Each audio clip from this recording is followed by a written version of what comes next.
주님께서 여러분과 함께 요한이 전한 거룩한 복음입니다. 그때 예수님께서 토마스에게 말씀하셨다. 나는 길이요 진리요 생명이다. 나를 통하지 않고서는 아무도 아버지께 갈 수 없다. 너희가 나를 알게 되었으니 내 아버지도 알게 될 것이다. 이제부터 너희는 그분을 아는 것이고 또 그분을 이미 뵌 것이다. 빌립보가 예수님께 주님, 저희가 아버지를 뵙게 해주십시오. 저희에게는 그것으로 충분하겠습니다 하자 예수님께서 그에게 말씀하셨다. 빌립보야, 내가 이토록 오랫동안 너희와 함께 지냈는데도 너는 나를 모른다는 말이냐? 나를 본 사람은 곧 아버지를 뵌 것이다. 그런데 너는 어찌하여 저희가 아버지를 뵙게 해주십시오 하느냐? 내가 아버지 안에 있고 아버지께서 내 안에 계시다는 것을 너는 믿지 않느냐? 내가 너희에게 하는 말은 나 스스로 하는 말이 아니다. 내 안에 머무르시는 아버지께서 당신의 일을 하시는 것이다. 내가 아버지 안에 있고 아버지께서 내 안에 계시다고 한 말을 믿어라. 믿지 못하겠거든 이 일들을 보아서라도 믿어라. 내가 진실로 너희에게 말한다. 나를 믿는 사람은 내가 하는 일을 할 뿐만 아니라 그보다 더 큰 일도 하게 될 것이다. 내가 아버지께 가기 때문이다. 너희가 내 이름으로 청하는 것은 무엇이든지 내가 다 이루어 주겠다. 그래야 아버지께서 아들을 통하여 영광스럽게 되시도록 하겠다. 너희가 내 이름으로 청하면 내가 다 이루어 주겠다.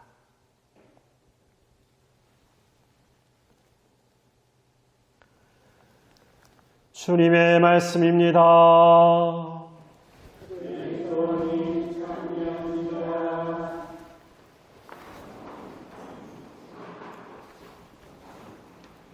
참 예수님, 오늘 비가 좀 많이 내렸습니다. 이렇게 비가 내리고 나면은 어느샌가 어디에선가 보지 못했던 꽃이나 식물들이 이렇게 성큼 이렇게 올라와 있는 것을 이렇게 봅니다.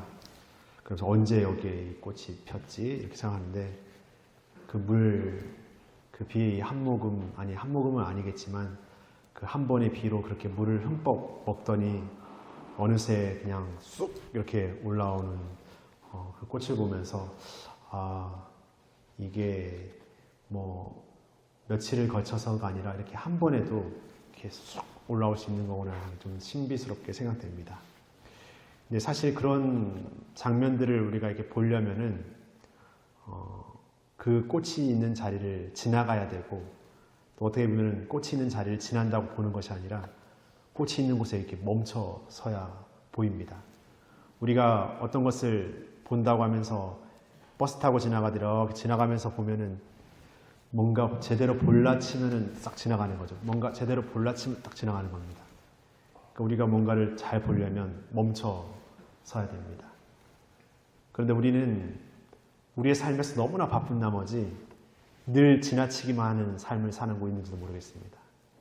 뭔가 가만히 멈춰서 나를 바라보는 시간보다 늘 내 앞에 놓여진 어떤 것을 하기에 바쁜 그런 삶을 삽니다. 그래서 그냥 대충 눈에 보이는 것으로 판단하게 되고 나 꽃 봤어, 나 그거 봤어, 나 그거 해봤어 라고 말하는 그것이 우리의 현실적인 경험이 되고 판단의 잣대가 되고 그러다 보니까 내 눈으로 보이는 게 전부라고 생각하는 그런 착각에 빠져버리고 그 기준과 판단의 잣대로 다른 상대방을 평가하려 든다는 자체가 잘못된 것임에도 불구하고 끊임없이 평가하고 판단하는 그 내 기준이 내 삶이 전해준 현실적인 경험적인 잣대라고 당당히 말하는 우리가 되어버리고 하는 것이죠. 그러니까 우리가 무언가를 잘 보려면 분명히 멈춰서지 않고는 볼 수 없다는 것을 생각해야 됩니다. 집에 거울 있으시죠? 거울. 거울의 용도는 뭡니까 여러분들에게? 저에게 거울의 용도는 아침에 한번 이렇게 면도가 잘 됐나, 머리 모양은 이상하지 않은가 이렇게 보잖아요. 거울을 이렇게 막 움직이면서 뭐 이렇게 보기도 하지만 거울을 가만히 이렇게 해서 내가 이렇게 움직이면서 이렇게 보죠. 거울을 이렇게 움직입니까? 좀 성격이 좀 다른 사람인데 어떤 거울 이렇게 봅니다. 그래서 거울을 보려면 이렇게 멈춰서 해요. 뭐 어떤 걸 보려면 제대로 보려면 멈춰서 해야 돼요. 물도 마찬가지로 물에 내 얼굴을 비춰보려면 막 흐르는 물에선 내 얼굴을 잘 볼 수 없습니다.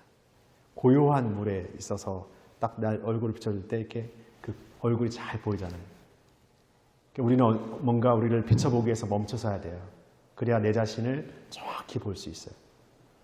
그리고 우리가 신앙인으로서의 삶을 잘 살려면 하느님 앞에 늘 멈춰서 해야 돼요. 하느님의 거울에 나를 이렇게 비춰봐야 되죠. 하느님의 뜻 안에서 내 삶을 이렇게 비춰볼 때만이 내 삶의 모습 안에서 내가 좀 더 어떻게 해야 되겠다. 또 어떻게 좀 다시 시작해야겠다. 아니면 어떻게 마음을 또 새롭게 잡아야겠다라는 그런 것들이 이렇게 보이기 시작하는 거잖아요. 그렇게 나를 잘 정돈하고 잘 정리하고 잘 이렇게 바라볼 때만이 우리가 다른 사람을 바라볼 때 내 지나치듯 바라보는 눈으로 바라본 것은 정답이 될 수 없다는 것을 더 분명하게 깨달을 수 있는 것 같아요. 왜냐하면 내 스스로도 멈춰야 볼 수 있는데 상대방을 멈추지 않고 보겠다는 것은 말도 안 되잖아요. 그러니까 내가 멈춰서서 보는 그 진실됨을 내 스스로가 많이 체험할 때 상대방을 보는 눈에 있어 상대방을 판단에 있어서도 쉽게 판단하지 않고 뭔가 다시 보게 되고 더 깊이 바라보게 되고 더 인내하여 바라보게 되고 그런 마음이 생기는 것 같아요. 그러니까 모든 삶의 어떤 원리는 나를 잘 들여다보는 데서부터 시작되는 것 같아요. 나를 잘 바라보는 것. 그게 내 중심적이고 내 이기적인 방식이 아니라 정말 하느님의 시선 안에서 하느님의 뜻 안에서 나를 잘 들여다보는 삶을 통해서 내가 다른 사람들과 만날 수 있는 참된 내가 되는 것 같아요. 그러니까 우리가 누군가를 만나고 누군가 관계 맺기 전에 나는 그 만남과 그 일 안에서 잘 준비되어 있는가, 옷이 잘 준비되어 있는가, 아니면 얼굴이 잘 준비되어 이런 외면적인 것 말고 정말 내면의 준비가 잘 되어 있는가. 그냥 만나지는 그 감정 안에서 드러나는 것들, 거기에서 판단되어지는 내 생각의 것들로서 그냥 평가하고 판단하고 그것으로 감정을 내세우는 그런 삶이 된다면 우리는 끊임없이 과거로 해기돼서 내가 경험해온 것, 내가 살아온 삶의 방식의 기준으로만 살아갈 뿐입니다. 변화되지 못해요. 우리가 운전을 배울 때 처음에는 이제 그 운전면허장에 가면은 어쨌든 그 운전면허장에 있는 나름대로 이렇게 조작된, 약간 나름대로 이렇게 조작되어 있습니다. 이렇게 더 사고 나지 않게 이렇게 뭐 기어나 이런 것들이나 어떤 것들이 이렇게 딱 좀 범주를 벗어나지 않도록 하지만 그런 차를 우리가 평소에 몰지 않잖아요. 그런 차만 몰고 길을 나설 수 없잖아요. 다 안전장치가 되어 있는 게 아니라 나중에는 조그만 차도 몰지만 큰 차도 몰고 더 긴 차도 몰고 다양한 차를 몰면서 이게 뭐 길을 돌 때는 수용차를 돌 때는 이렇게 그냥 돌면 됐는데 승합차나 큰 트럭을 돌 때는 좀 더 나가서 이렇게 돌아야 되는구나. 이런 것들 이렇게 체험을 깨닫게 돼요. 그러면서 차를 운전하는 게 이게 차 크기에 따라서도 이게 다양하게 이렇게 되어지는 것이 그 경험들이 쌓여가면서 알게 되는 것이지 처음부터 그걸 다 헤아리면서 딱 되지는 않잖아요. 마치 그런 것처럼 우리 삶의 것들은 처음에 배울 때 나에게 맞춰지고 나에게 좀 적절하게 눈높이 되었던 것들을 취하면서 익히지만 그것을 내려놓고 또 좀 더 다른 것, 좀 더 다른 것으로 이렇게 나아가게 되는 시간이 있는 것 같아요. 그러니까 예수님의 제자들도 어떻게 보면은 자신의 삶의 방식과 자신들의 어떤 살아왔던 삶의 경험들의 바탕으로 예수님을 만나잖아요. 예수님께 아버지를 붙게 해주시라고 청하고 또 베드로처럼 예수님 막아서면서 그런 일이 일어나서 돼서는 안 된다고 말하고 유다처럼 예수님을 한번 시험에 넘겨서 팔아넘기면 예수님이 뭔가를 보여주지 않을까라는 상상적 기대도 하게 되고 뭐 이런 자기 생각의 계획으로 이렇게 쌓아가잖아요. 근데 그것이 온통 다 깨지고 온통 무너지고 온통 좌절되지만 거기에서 가려지는 것은 그냥 포기되어진 대로 난 안 돼 아니면 끝이야 아니면 뭔가 할 수 없어라고 포기한 제자들은 멈춰졌지만 다시금 하느님 앞에 머물렀던 예수님 앞에 머물렀던 제자들은 늘 다시 세워지잖아요. 어부였던 베드로에게 사람 낚는 어부가 되게 하신다는 예수님의 말씀이 그 어부를 낚는 그 기술로 사람을 낚는 게 아니지 않습니까? 이제 그에게 생업에 종사하는 삶만 있었다면 이제 그에게는 영원함으로 생명을 전하는, 복음을 전하는 더 값진 그 역할을 베드로에게 주시면서 베드로에게 진정한 그 영적인 어부로서의 삶의 길을 열어주시잖아요. 근데 그런 베드로가 어떤 베드로였습니까? 때로는 나약하고, 때로는 너무 뭔가 자기 성격이 확 차올라서 의기만 내뿜었던 그런 인간적인 베드로였잖아요. 그런 베드로에게도 예수님께서 하늘나라의 열쇠를 주시잖아요. 그런 것처럼 우리에게도 우리가 끊임없이 그분 안에 머물러 살아갈 때 우리에게 주셔요. 우리 각자에 맞는 역할을. 그리고 또 그 역할을 통해서 또 더 큰 것을 주세요.